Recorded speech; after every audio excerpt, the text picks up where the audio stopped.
What's going on, my people? Welcome back to another episode of the Stop the Count podcast. In this episode, I will be going over what happened over this past weekend in combat sports. First, for some news, there was a lot of news coming out this week, mostly in boxing. It now looks as if David Benavidez will face David Morrell in September. The Benavidez team did send an offer to Canelo's camp after the Morrell agreement, and it seemed as if Canelo's camp didn't want the fight. I think they would have just had to offer Morrell step-aside money and a guarantee at the winner, and the fight would have been done. Now, talking about the PFL card. First, talking about Marlon Moraes. He lost his fight after being stopped in the first round, and now he's decided to retire after losing his 7th straight fight. Now for the co-main event, movlidkhaybulaev versus tylerdiamond. Movlid was just dominant. It looked as if Movlid was going to get him out of there in the first round, especially in the last 10 seconds. The second is where the finish came for Movlid by arm triangle, securing himself a playoff spot. Now the main event, the biggest upset. Who would have thought brendanloughnane would have lost to Jesus Pinedo? But it happened. Jesus was able to land a knee right to Brandon's chin and finish him on the ground, leaving Brandon out of the playoffs, meaning there will be a new champion. Now, the light heavyweights were alright, nothing special. Getting into boxing, first talking about the Golden Boy card. I want to start by talking about the prospects I mentioned in my last video. First, Jorge Chavez. He had a great performance, boxing his opponent's head off, winning a clear unanimous decision. And Ricardo Sandoval. He was able to win his fight. It was in no way an easy fight for Sandoval, but he was able to pull off the decision victory. Now for the main event, Jaimemunguia versus Sergey Derevyanchenko. What a fucking fight this was. Literally non-stop action from the first bell. Major props to both fucking fighters. True warriors. Now Munguia did drop Derevyanchenko with a body shot in the 12th round. This was a so much better fight than I expected from Derevyanchenko. Really put up an amazing fight, and it was so close, but the knockdown did make the difference for me. And I also believe Jaime won by the narrowest of margins. I hope they could run this fight back. Now for the top rank card. The news came Friday during the weigh-ins that Jermaineortiz's fight was cancelled, as Jermaine wasn't able to make the 135-pound weight limit. This isn't that big of a surprise because, like I have said before, Jermaine is a very big lightweight. Getting straight into the Carrington fight, he was in a good, tough fight against a tough opponent who looked way bigger than he did. Shushu did win by late stoppage, but it was a great victory where he really showcased his skills. Now talking about omarrosario. He had a great performance against a durable opponent, winning by decision. Next, talking about xanderzayas. He is an absolute monster, dropping his opponent in the first minute of the fight and not really letting up from there. Ultimately, the fight went the distance and Xander won a clear decision victory. He performed well, but there is obvious things that he could work on, and he has time. He's only 20 years old. Down for the main event, Joshtaylor versus Teofimolopez. This fight started out good for both fighters, but after the 4th round, Teo just took over. He completely dominated, losing probably only the 10th round as Teo took off the 10th round. But besides that, I believe Teo dominated. I had Teo winning 118 to 112. Teo did a great job countering Josh and landing the harder shots. Now, talking about the 115, 113 scorecards, those are absolutely crazy. There is no way that Teo won by that slim of margin. And a major congrats to Teo. This is the Teofimo we thought we'd always see after the Lomas fight. And what a fight to bring him back. Now, there has been rumors that Teofimo is going to retire, but I personally don't think he will retire. He will take some time off, yes. I believe maybe a year, maybe a year and a half, at most 2 years. But I think this is more of a contract play, trying to get as much money as possible, as this was the last fight on his top-ranked deal. Now, talking about the Matchroom Boxing card, first talking about gregliddard.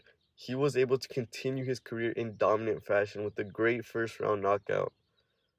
Now, for the main event, Sunny Edwards versus Andres Campos. It wasn't the most spectacular fight, but they were really good, close rounds. Sunny did pull off the decision victory, and he did call out Jesse Bam Rodriguez for a unification fight, and I hope this fight does happen. And finally, the UFC 289 card. I'm going to be starting this off by talking about daviddvorak versus stephenerceg. What an amazing fight between the two. So much action, and Erceg really held his own. I said last week this was a way closer fight than what most people think, and oh boy was it. Dvorak had a good first round, and Erceg took over from there, winning most exchanges on the feet and getting him in a couple of guillotines. The winner was stephenerceg, a really good win for him. Now for the next fight, I'll be talking about nassourdineimavov versus chriscurtis. It was a good fight for how long it lasted. Imavov was looking great on the feet and surprisingly on the ground. But in the second round, a round where both fighters looked good, Imavov was getting the better of chriscurtis still, but an accidental head clash caused a cut right over chriscurtis's eye, which left him unable to continue. This really sucks for both fighters. Imavov was fighting so good, and a win really looked inevitable. And for Chris, this is 2 fights in a row where a headbutt changes his fight. My utmost respect to Chris, as it looked as if he was really trying so hard to continue, but he just couldn't. Which ultimately was the best decision. It could have only gone worse for Chris fighting with one eye. The Marc-Andre Brault versus Eric Andrews fight was a good competitive fight with both fighters throwing everything at each other. At first, it looked as if the fight wouldn't make it the distance. It ultimately did, but these two were throwing everything at each other until the end. Marc-Andre did get the win by decision.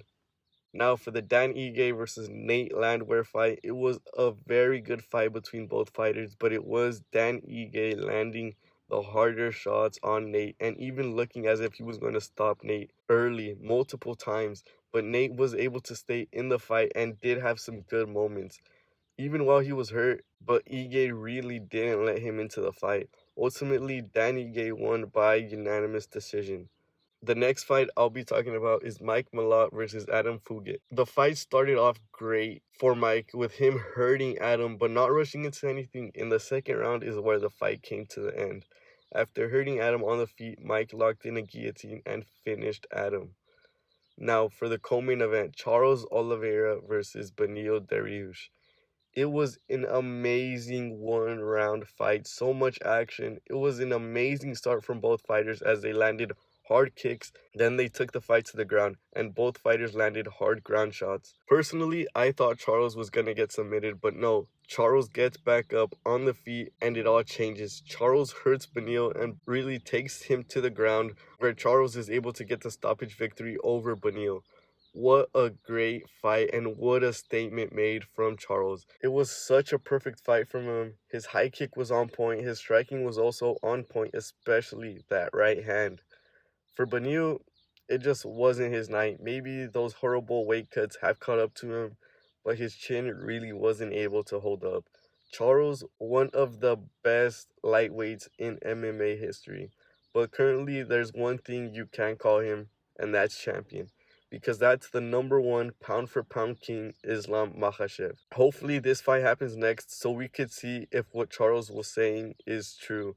If he just had a horrible off night in Abu Dhabi. And what I'd like to see happen next for Beneil is a move up to welterweight. But I believe this doesn't happen. I believe Beneil will stay at lightweight and he will fight Rafael Fiziev. For the main event, amandanunes versus irenealdana. What is there to say about this fight? It was complete domination from Amanda. Irene really wasn't able to do anything.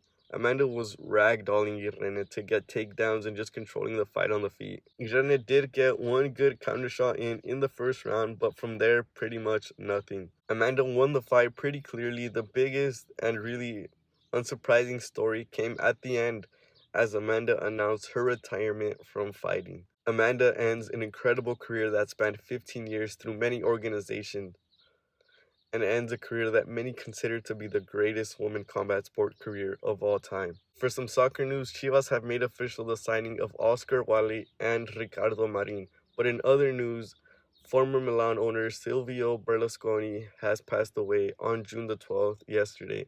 A true sad day for Milan fans. June has just been a horrible month for Milan fans. Thank you guys for staying until the end. Don't forget to like, comment, subscribe, and follow me on Twitter at StopTheCount10. See you later on this week as we talk about another great weekend in combat sports. See you then.